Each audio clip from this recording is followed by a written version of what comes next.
I have a number of patients that not only do they think that they can replace a natural tooth with an implant, but they feel like they will never be susceptible to disease. And so disease around an implant is peri-implantitis. Peri-implantitis is a breakdown of the bone or the attachment that holds the implant in place. So an ailing implant is something that can be treated. And I see that a lot. Patients come in with bleeding around an implant, maybe some pain around an implant that needs to be clinically evaluated. And so by doing that, we can assess on one, is it something that we can build the bone back up around an implant?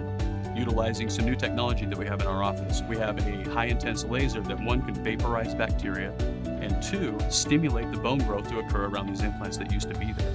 So the ultimate goal in treating peri-implantitis is to fight the infection around the implant, make sure that we have the proper attachment or the bone around the implant to make sure that you have this implant for the rest of your life.